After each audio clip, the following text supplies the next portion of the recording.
Here we go.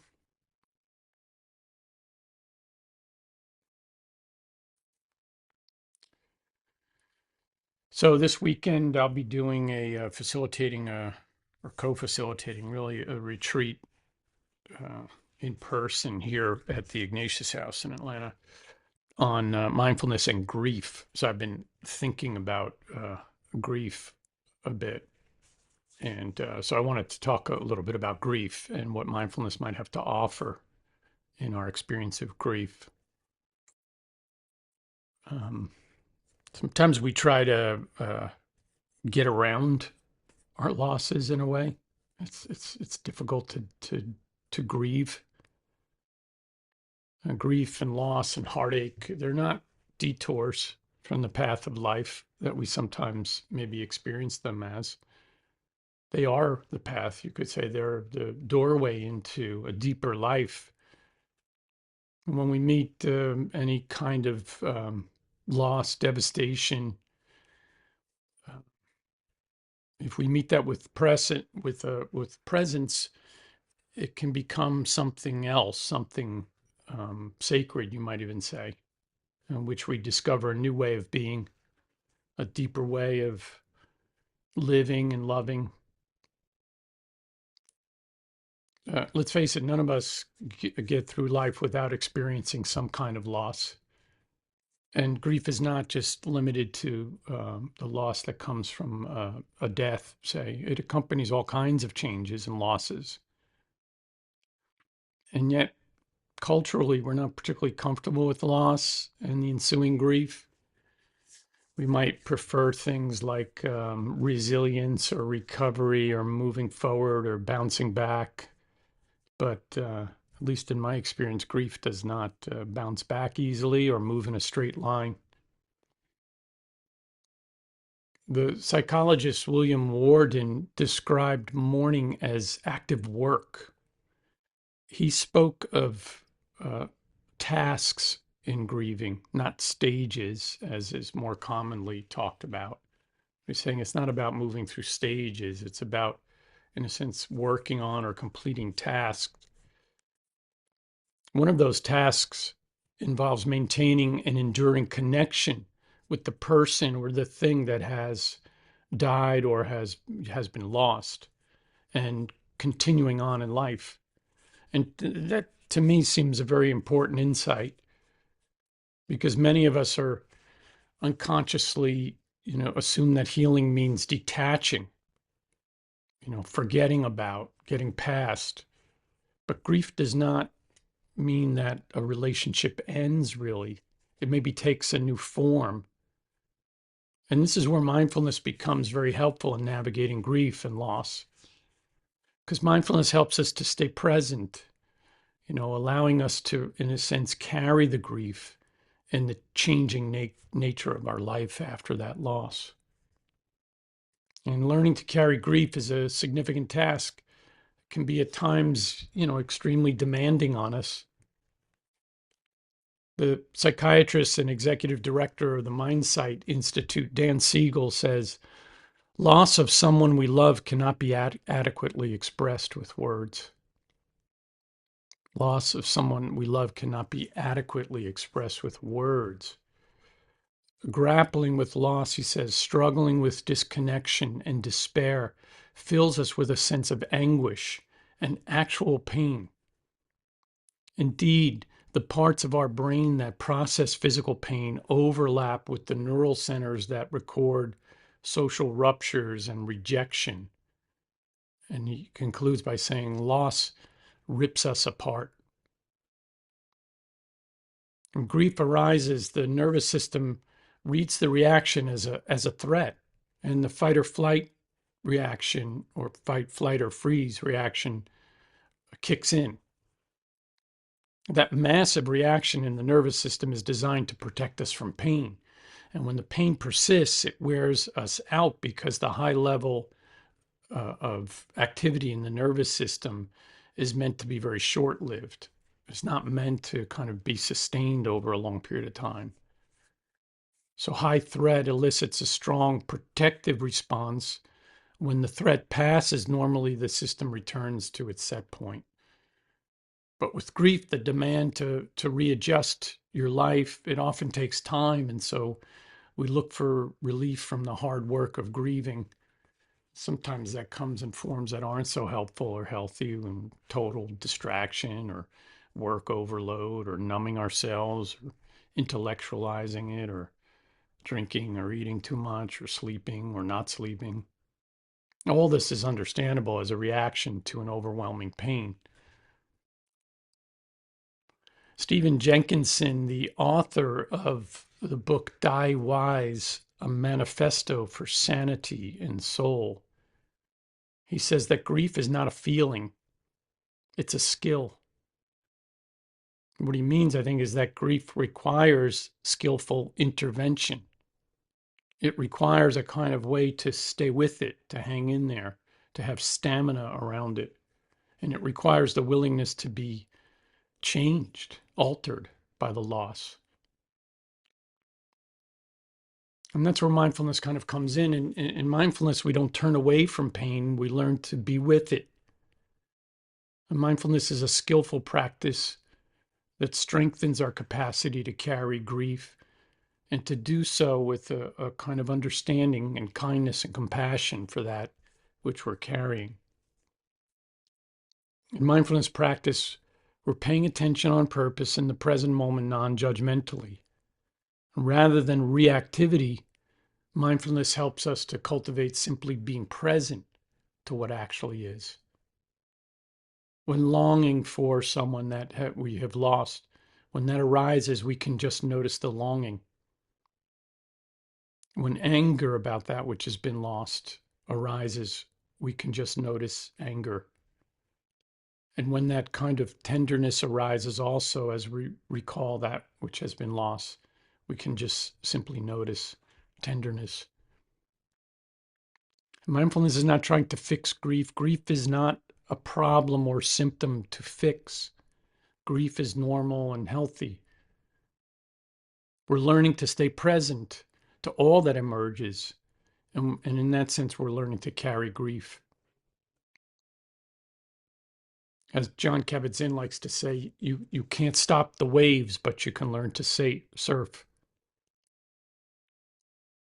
You know, when my wife died after a prolonged and arduous cancer journey, following her death, I'd get up early in the morning and sit on my cushion, as is my custom. But in those first few days and weeks and months, I would sit and become so overwhelmed by the sadness and the regret and the anxiety, fear for my children, and much more, which presented in this kind of suffocating breathlessness. And it felt really intolerable to me. But I wanted to stay with the practice. So I adapted. Instead of sitting meditation, I practiced walking meditation almost exclusively. Somehow just being upright, moving, and noticing the body was enough to keep me practicing. And over time, something subtle began to happen when I remained present and non-judgmental. An attitude of compassion and kindness and love emerged. And I didn't really expect that in kind of the storm of it.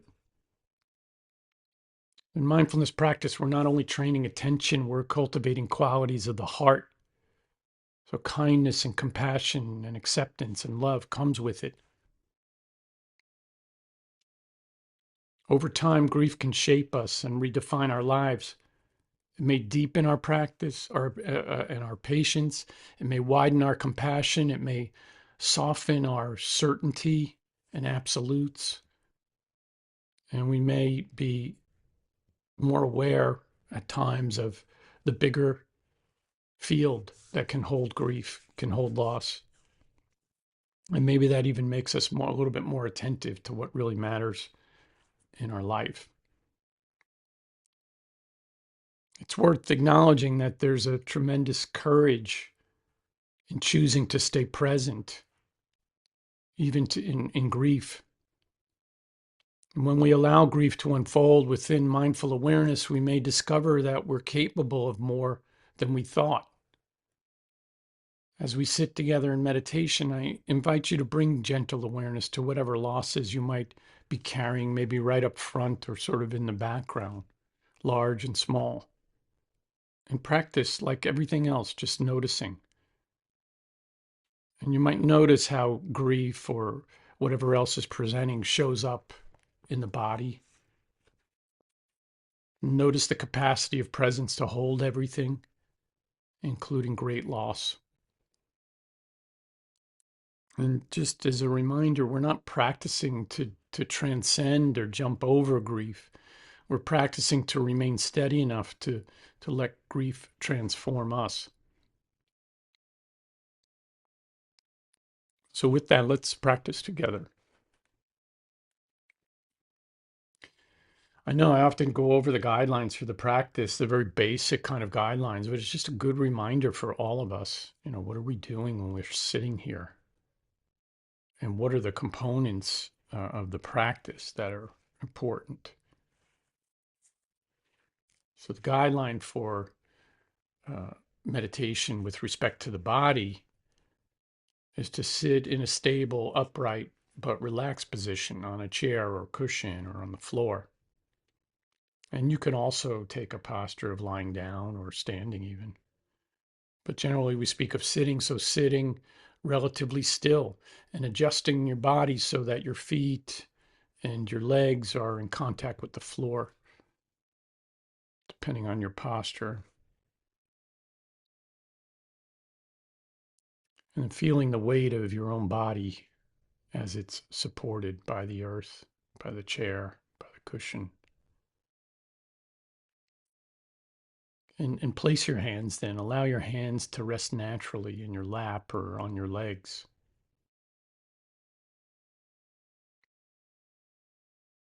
And with a grounded lower body, doing your best then to straighten the spine all the way up through the neck so that the head is level.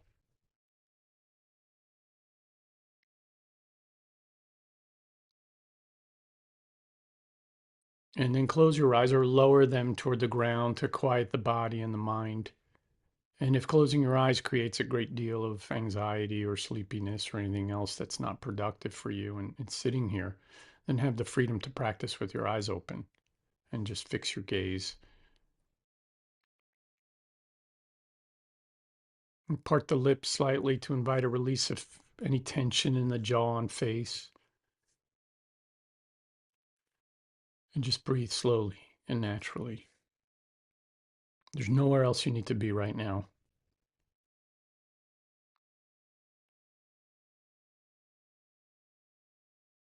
Those are the guidelines around posture and the body. And guidelines about the mind and about paying attention suggest that we bring attention to the breath and noticing the sensations of air flowing in and out of the body. Perhaps even noticing the parts of the body that are moving as a result of breathing, such as the rising and falling of the belly.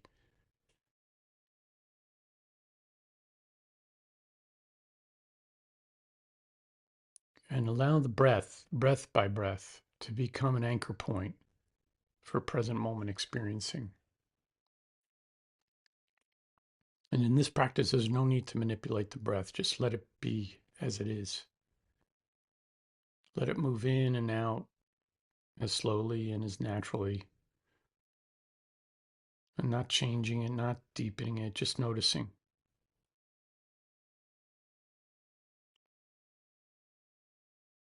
Breathing in, I know I'm breathing in. Breathing out, I know I'm breathing out.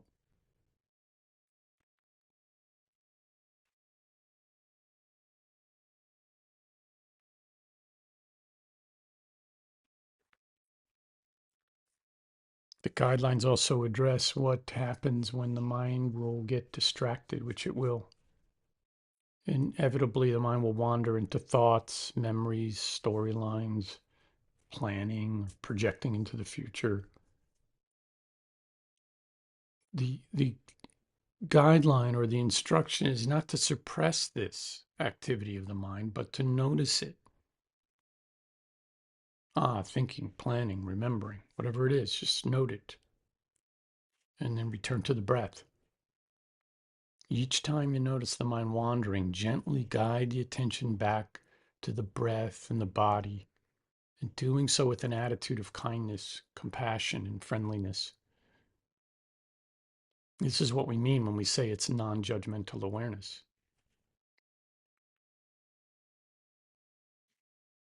And doing your best to just practice being present, open, and awake, neither clinging to nor rejecting anything.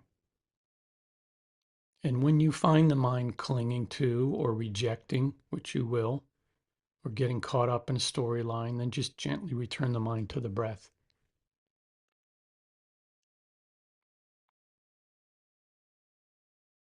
And see if it just stays out there the whole time, then we're not really practicing mindfulness. The practice is to bring it back.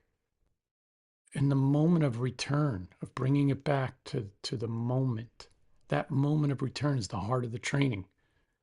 By returning the mind to the breath each time it drifts into the past or future, will help concentration, especially a calm kind of concentration, allowing us to see more clearly. Mindfulness brings concentration, and mindful concentration brings awareness, which leads to insight and skillful living.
Do your best to adopt an attitude of curiosity toward all that is presenting in the present moment.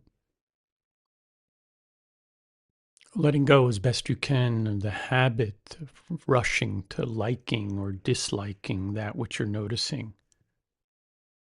Divesting from judgment. Let go of classifying experiences good or bad, up or down, pro or con, and simply just be open and awake as best you can. It's not about doing it perfectly.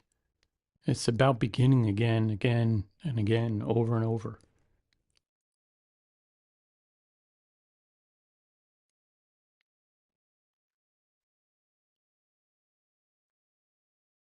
So you can adopt an attitude of non-judgmental compassion toward yourself as you experience yourself clinging to and rejecting everything. And even a non-judgmental compassion toward others as they too, in this group, sitting with us together here, are all experiencing this clinging to and rejecting. See in this clinging and rejecting the human condition that's common to all of us, and in that sense connects all of us.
Here's a poem by Jan Richardson entitled Blessing the Brokenhearted.